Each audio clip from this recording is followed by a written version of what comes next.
नमस्कार दोस्तों। कहते हैं कई बार सफलता के लिए अज्ञानता ही वरदान होती है। आप कहेंगे कैसे? तो वो ऐसे कि जब भी लोग कुछ भी करने जाते हैं तो वे चाहते हैं कि सारी चीजें पहले से ही जान लें और उसके बाद काम शुरू करें। बात अच्छी है, पर कई बार इसी के कारण लोग असफल हो जाते हैं। क्यों? क्योंकि कई बार आपकी जानकारी आपकी दुश्मन बन जाती है।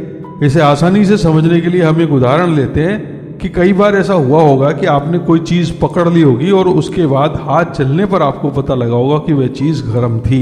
ऐसा क्यों होता है? क्योंकि आपको चीज पकड़ने से पहले मालूम नहीं था कि वह गर्म है। पर अगर कोई आपको पहले ही बता देता कि वह चीज गर्म है तो क्या आप उसे छूते? नहीं, आपका मन ही आपको उसे छूने नहीं देता। आपकी बॉडी का बिल्ट इन सेफ्टी सिस्टम आपको इस तरह के कई खतरों से रोज ही बचा लेता है, जैसे गर्म चीजों को छूने से, ऊंचाई से कूदने से, कोई शार्प चीज जैसे चाकू आदि को गलत तरीके से छूने से।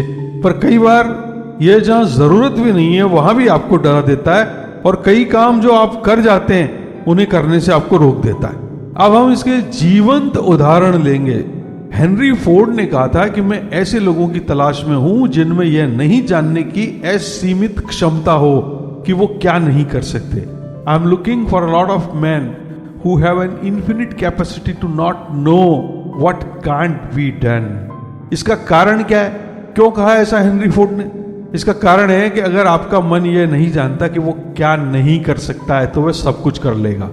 आप अपने मन को अगर ये विश्वास दिला दें कि आप किसी काम को कर सकते हैं तो वह उसी तरह से आगे बढ़ेगा और सफलता के रास्ते आपको बतलाएगा।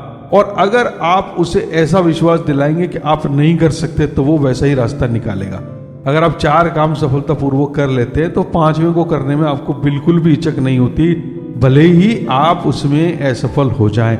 इसी प्रकार अगर आप 4 कामों में असफल हो गए हैं तो आपका मन आपको 5वां काम करने में अड़चन पैदा करता है और आपसे कहता है कि आप फिर असफल होने जा रहे हैं। इसका एक उदाहरण है कि एक बहुत ही टेढ़े स्वभाव का व्यक्ति था जिसे सभी बीमा कंपनियों के सेल्समैन मिल चुके थे, पर वह किसी से भी बीमा खरीदने के लिए तैयार नहीं था।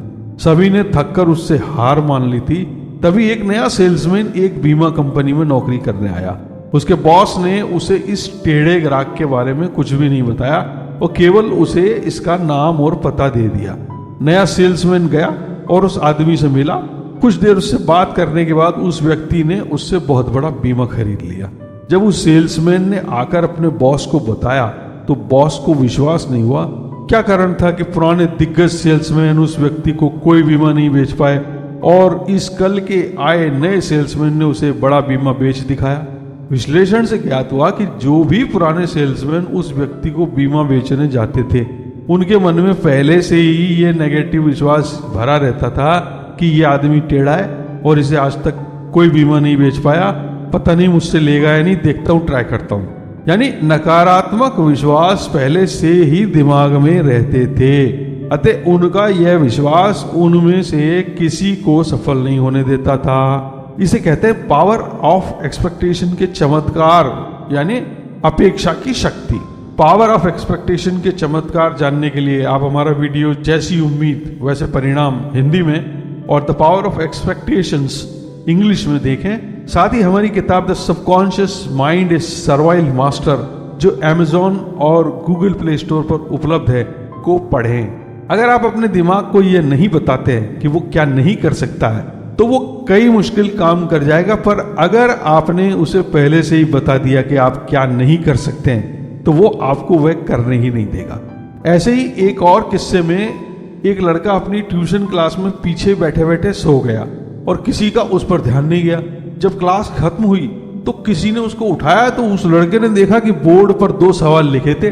उसने सोचा कि यह होमवर्क है तो उसने दोनों सवाल अपनी कॉपी में लिख लिए और घर चला गया।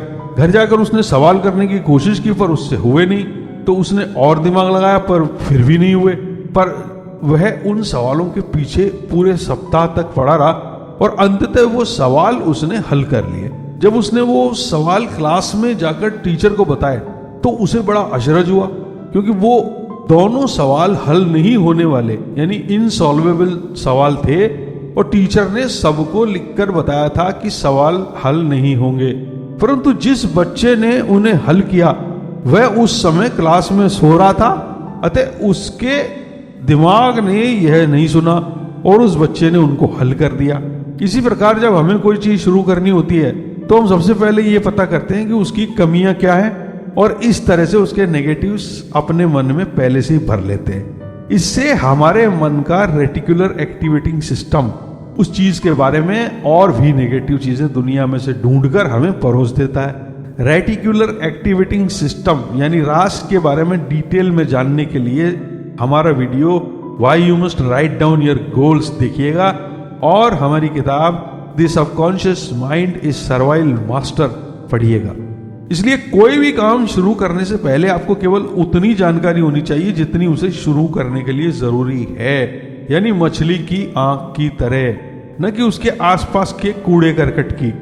एक भी नेगेटिव विचार आपको उसी तरह से हानि पहुंचाता है जैसे एक 20 लीटर व्हाइट पेंट के ड्रम में अगर 10 ml ब्लैक पेंट डाल दिया जाए तो फिर वह व्हाइट नहीं रहता, ग्रे बन जाता है। लोगों को लगता है कि एक नेगेटिव से क्या होता है, पर यह गलत फहमी है। दुनिया में केवल एक नेगेटिव से लोगों ने अपना पूरा जीवन बर्बाद कर रखा है और वो एक नेगेटिव क्या है? मैं नहीं कर सकता, आई कैन नॉट डू। इस एक नेगेटिव से आप अपने लिए सपनों की एक पूरी दुनिया का दरवाजा बंद कर देते हैं और इसके विपरीत एक पॉजिटिव से कि मैं भी कर सकता हूं, आई कैन डू इट, आप अपने लिए दुनिया की सारी संभावनाओं के द्वार खोल देते हैं। अगर आप बड़ी बड़ी सफलताओं को देखें तो आपको पता लगेगा कि जिन भी लोगों को बड़ी सफलताएं मिली वे सभी पहले से नहीं जानते थे कि उन्हें कितनी बार असफल होना पड़ेगा और उन्हें क्या क्या परेशानियां झेलनी पड़ेंगी।